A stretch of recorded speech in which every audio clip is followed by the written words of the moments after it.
Blake, welcome to the podcast, mate. Thanks very much for having me, Dan. I appreciate it. Oh, mate, you're very welcome. So, are you a beginner barber? I have recently just qualified as of last week with TAFE New South Wales, which is like the equivalent to like a London School of Barbering certificate. Wow, congrats, man. How's it feel? Yeah, it's good, man. It's been a bit of a journey because COVID obviously slowed us down a fair bit. We had to go online for a lot of the course, um, and obviously you can't cut a lot of hair when you're at home and you're stuck online. So feels good to finish, man. I'm definitely happy to be done with it. Wow, this is fascinating to me because I started off in a very very much pre-COVID world. Yeah. So to do things online, that must be so weird to try and do a barbering course online.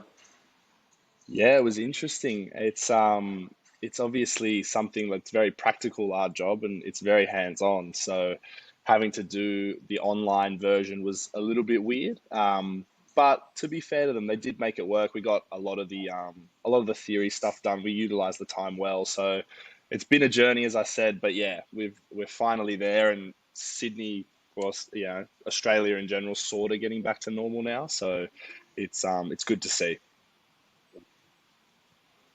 That's good, mate. Yeah, so you're in Sydney, right? I am. Yeah, I'm in Sydney, Australia.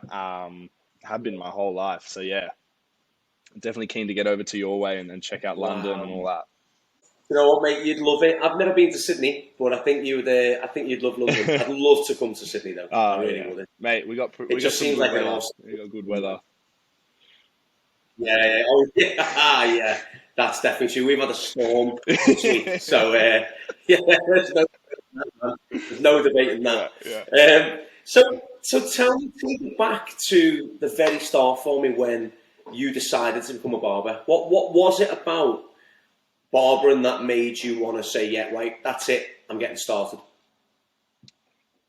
The interesting thing, Dan, is that my mum was quite connected to the hair industry. Over in Sydney and Melbourne here, we have what's called the Hair Expo, which is essentially a yearly event put on to showcase, new product, up and coming talent. We do shows. It's a big thing. It's probably the largest show for hair in Australia.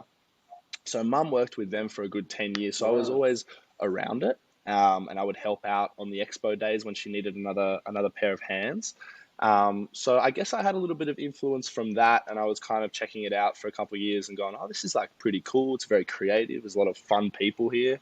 Um, and I just kind of, I finished school and went, "All right, I got a few things that I'm interested in, but barbering definitely took the cake for me, and I ended up running with it and just giving it a crack."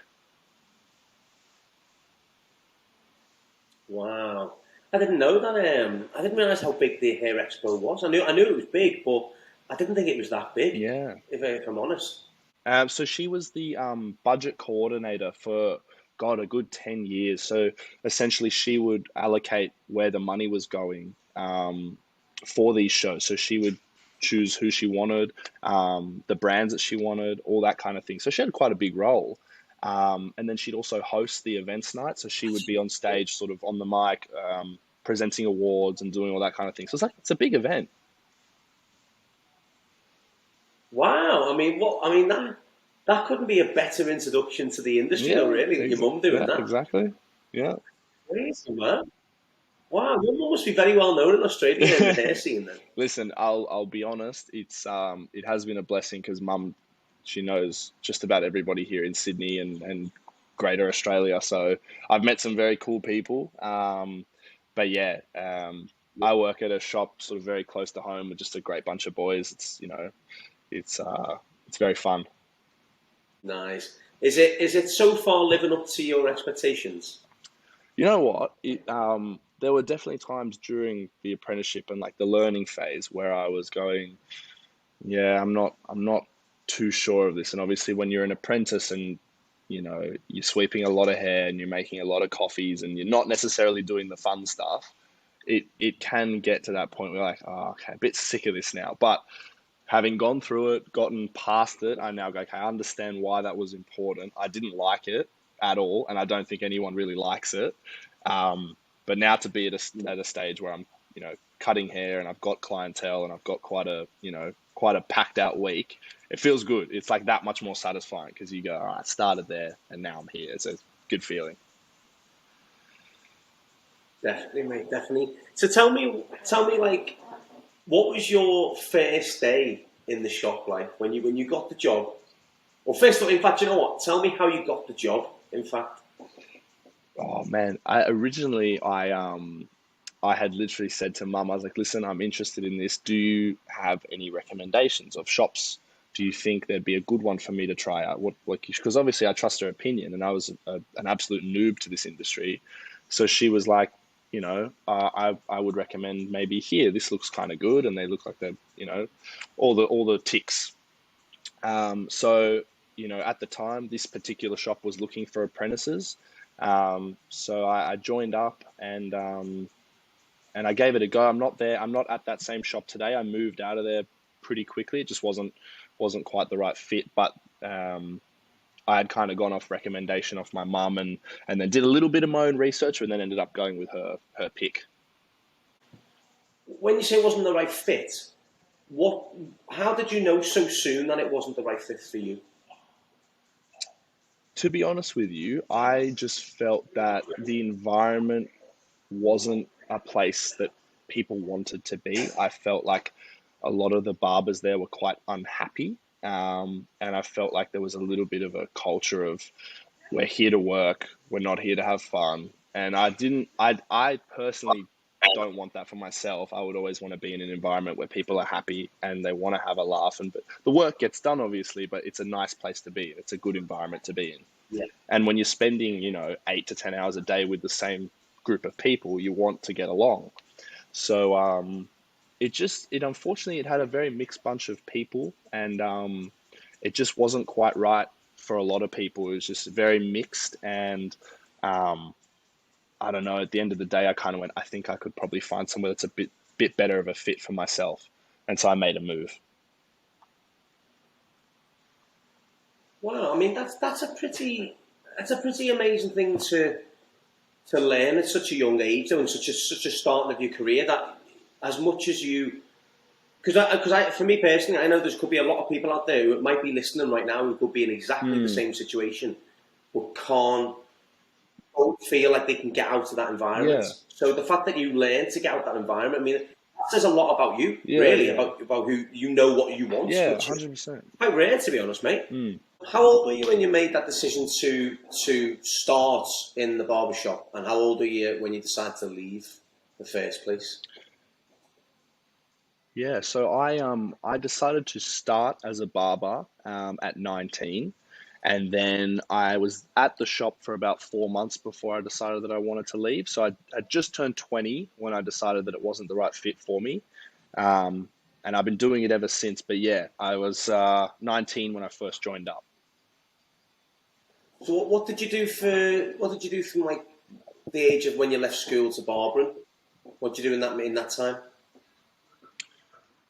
Yeah, so my first job out of high school was actually working in a suit shop. So I was selling suits and like shoes and all that kind of thing. So I was in retail, and that was probably Yeah.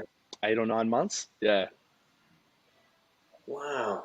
So I mean, that's quite it's quite interesting that you do that, because I spoke to somebody about a week ago, and they had a similar path to you. It was retail, and Yeah. I think when you get to know, talk to people, and you can be face to face with customers, it's not. I don't find the transition is as hard when you're going into our job, because it could be a lot harder if Mm. you were on like an IT guy or an accountant or something where you're not necessarily working with people Yeah. all the time. Yeah. Yeah. But I mean that's interesting, because like when you're 19 and you go somewhere and you have that first experience of really, it must have been crushing when it was not what you expected it to be. And I'm amazed how you had that kind of maturity, I'd say, to then leave and go somewhere else. And do you think it's Mm. because you were getting your haircut in that place that's what made you decide to you knew there was a happier place somewhere else. Yeah, that's a really good point. I think that did have a lot to play on the sort of decision making because I had a guarantee of knowing that I could do better than where I was at. It wasn't sort of that like, oh, maybe all places are like this. Because when I initially joined, I did have the thought of like, maybe this is just how a shop is meant to be. Maybe it's really fun to be a client in a barbershop, but maybe it's not so fun to work in a barbershop. Um, so then having gone through that and going, all right, well, worst case scenario, if all shops are like this, then I actually don't want to be a barber. So let me try something else. And if I do like it there, if I like it there, then it's got a lot to do with the location, not so much the actual job. So it was a Yeah, very yeah, pleasant surprise to be in a shop where I was actually really happy. definitely. Do you know what? That's a really good point actually, because there must be people out there, and I know there are people out there because I get Mm, messages daily from beginner barbers. Hence why I want to start this podcast. Is they are stuck in a place like you were for them 4 months, and they've started questioning: is this the right fit? Am I doing the right? Have I made the right decision to become a barber? Because this is not what is expected to be. Well, I think you've shown clearly that it is just the shop, right? It's not the industry, mm, it's not the job, it's just the shop, you know? yeah. Um, what did you what was your sort of fears about moving to the newer shop? Did you have any sort of like trepidation that it might be like you said, the clients might have a great time, but the barbers don't, you know? In terms of fears, that's a good question. I definitely felt as though I needed to get out of where I was at. So I didn't really have any fear. I was more excited, to be honest. I was more excited to get somewhere new and go, all right, I'm leaving that. I'm not happy. I'm going here. Yeah. So Uh, I guess my only fear was that maybe it wouldn't be what I was expecting it to be, but it ended up being more than I could have ever expected because at the time I was very 50-50. I was like, okay, I can either make the move to this new shop or I can just leave it and try something else. But I'm so happy that I did give it another crack because man, and as you know, our industry is so much fun, and I feel like if you find the right fit for yourself, it leads to just like I was the happiest I've ever been working in that shop, and like love the work. Never felt like I was showing up for a day of work. It was like I'm going in, I'm going to see my clients and my friends, and we're going to have a great day. That's what I went into it with. that's amazing, that man. That's so nice to hear, though, because that's what it should be. I know there is the terrible cliche, but if you enjoy what you do, you never work a day in your life. And I know that is terrible to say because it's so cheesy, but Yeah, of it course. is true, isn't it? Like we are in an industry where that is the case. We get to speak to people all day, and do you know what I love, right? As well, I know I'm proper not even talking about the subject of what we're actually talking about now, but I think this could be. Hopefully, this is what people will aspire to, but. I think we can like if we're having a really shit day, we can talk about ourselves in the third person to our clients and get what's the opinion, you know what I mean? And it makes you feel better. Or is that just me? No, no, you are not alone. It is like therapy and work and everything in one. It's fantastic. Yeah, definitely, mate. So let's move back to you, your start. Um, what was your so yeah? Let's go see a new shop, okay? Because I think that's where you were happiest, right? So let's look at that 4 months as that was a bit of a learning curve. Unfortunately, a Yeah. very very harsh, very start of your career learning curve. Um, Mm. your first day in the new shop, what was that like? Yeah, I actually spoke about this the other day to someone. It really does have a strong sort of memory in my I have a strong memory of my first day because as you said, the first 4 months was a learning curve. So my first day in the new shop, I could instantly tell, literally within my first 10 minutes, that this is where I wanted to be. And I I am grateful for the experience of being in a shop that I wasn't happy in, because it gave me that much more of a sort of, I want to say it gave me that much more gratitude to be in somewhere where I was really happy, because I'd had an experience where I wasn't happy. I feel like if I had gone to this shop first, I wouldn't necessarily grasp the fact of how good it was, because I am in an amazing Yeah. place work wise, and I know that now, having been somewhere where I wasn't. So my first day, um, I got along with the lads so well. I was doing the same jobs I was doing at the old shop, but I was happy to do them because the boys were really appreciative, and they showed, recognition to the apprentice, and, oh, thanks for doing that, man, I appreciate that. Whereas the old joint, you get so much as a look in the eye. It's nothing. So I knew I wanted to be there from the day I set foot. So it was actually a really great day. I remember that day real well. Oh, that's great to hear, man. Do you know what? It's one of those things. It makes me happy to hear that, because that's where I find the industry nowadays is the apprenticeship is so key in whether you're going to love the job or not. And like you Yeah, said, if you'd have stayed in your shop for 4 months, for them 4 months, if you'd have stayed longer, who knows whether we'd be speaking now? Probably not. exactly. If I'm honest, Nah, sounds of it. yeah, Um, probably not. and the fact that you moved on somewhere now which you love, I think you just really give me or give whoever's listening, especially me, because I will be listening to this back as well. Well, when you said, like, when you stepped foot in this new shop, and like it was like the first 10 minutes you knew it was the right fit. Hmm. Would you say that's good advice to give to a barber who wants to start off now, or someone who's looking for an apprenticeship? Or did you not get the same? Did you not get the same feeling when you started in your old place within the first 10 minutes? You get Okay. what I mean? Yeah, yeah, Did you yeah, yeah. feel the same way?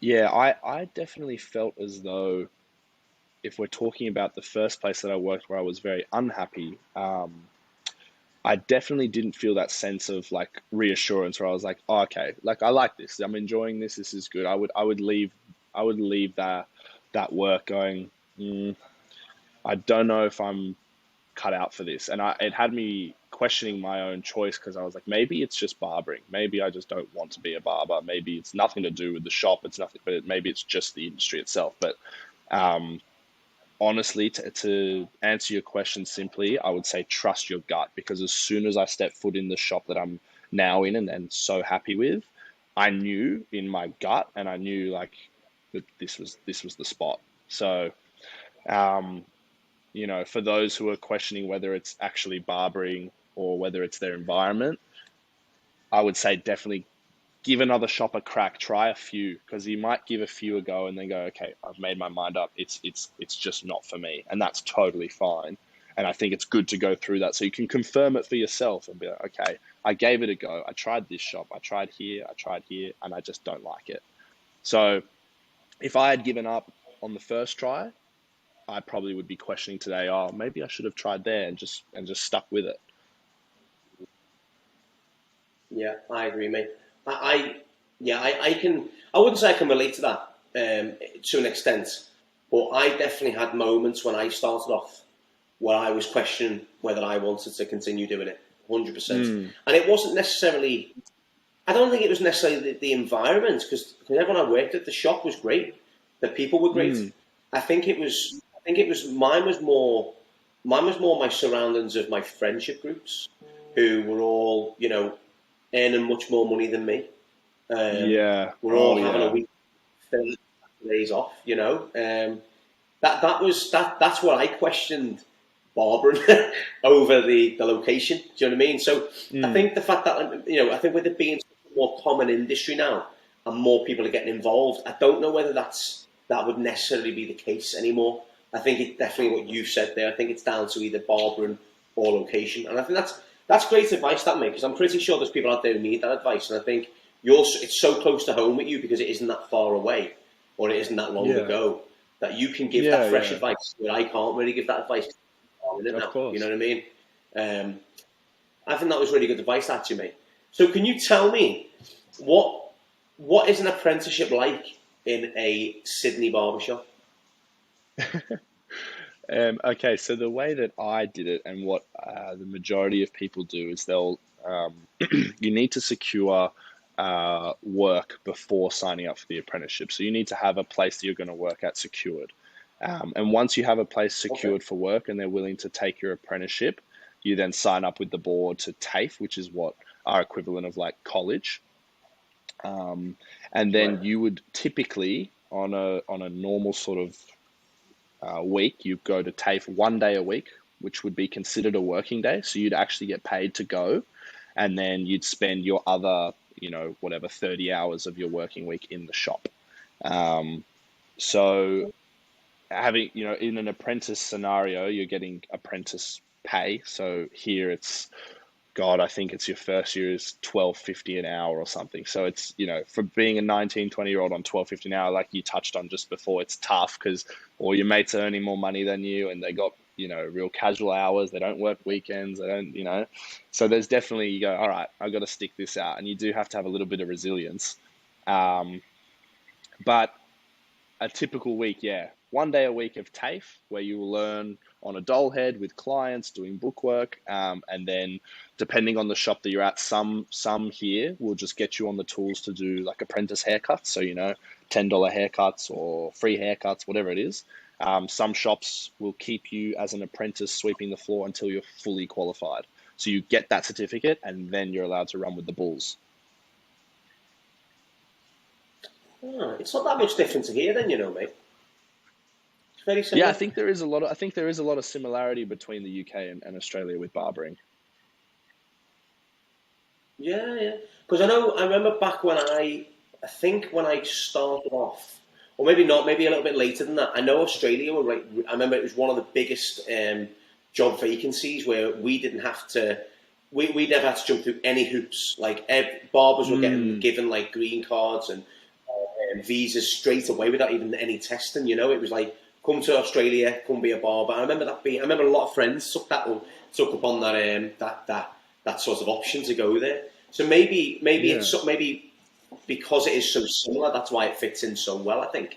But I know you touched on at the start when we were talking before. I think before we went live, was that you did something that was similar to what we have over here called the London School of Barbering.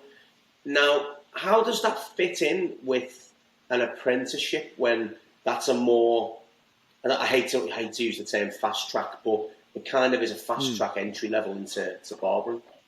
How does it fit yeah. in with an apprenticeship for like being something? Well, as you said, the primary differences with London School of Barbering and TAFE here in Australia is that London School is quite quick, and I know it's full time. So you're qualified, and correct me if I'm wrong. I think it's what 6 to 8 weeks or something that you do the course in. Um, but yeah, Yeah, give us. here So a lot of the boys that I work with in my shop are London school trained. So they went over to the UK, made it a little bit of a holiday, did their course, came back, considered qualified, right? So with TAFE, obviously it being a year and a half to 18 months, there's a significant difference there. Um, but a lot of the things that they teach in the London School of Barbering and TAFE are very similar in terms of like practical learning. Because I've been able to compare notes with my colleagues, um, and they go, "Oh yeah, we did exactly that in that exact way." So the steps in which you learn are very similar from what we've sort of talked about. Oh, interesting. Yeah, because I know with the London School of Barber, I know they are, from what I remember, because I used to hire quite a few people from there when I had my shop, and that was it was Mm. very heavily focused on fades. I wasn't too sure if that was just because of trends, but did you learn?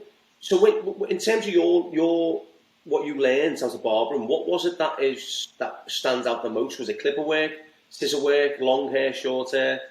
What was it? You know what stands out to me always first is what I struggled with most because I remember the emotion of not being able to grasp it and not Yeah. being able to get it. So to start, I Mhm. definitely would say like off the first thing that comes to mind is learning sectioning, angles of projection, scissor work, all that kind of thing. It's like, the correct tension, what angle you're pulling out at, your sectioning patterns, are they even? It's just that took me a good while to get my hands on. And then obviously some people pick up fading quicker than others. I definitely struggled with it. I wasn't what you would consider a natural with hair. It took me a while to pick it up because I typically am quite a natural with most things. I can kind of grasp it pretty quickly, but hair was a real test for me. I actually did find it quite difficult in the start, and it makes it all the more satisfying when you get it and you go, I got it, that's it, I've got it. Yeah. Now, can you clarify this then? Because I've said this for years, right? Do you know when you're learning a technique like, say, scissor over comb, did you, and I don't want to put words in your mouth, but did it just click one day and you could do it compared to the day before? Yep. It was like overnight. I had struggled with scissor over comb for months, and I'm going, how do you like it? This is so difficult and frustrating. And then the morning of, oh God, I can't even, it was a while ago that I got it, but I remember the morning of, and I just went, wow, that was smooth. That looks great. That's a great blend. Yeah. And I went, all right, I like Yeah. this. This is good. I like this. Well, Blake, thanks very much, man. And honestly, it's been a pleasure chatting to you. It really has. And thanks for taking the time. And yeah, we'll hopefully one day meet. You never know. Thanks very much, man.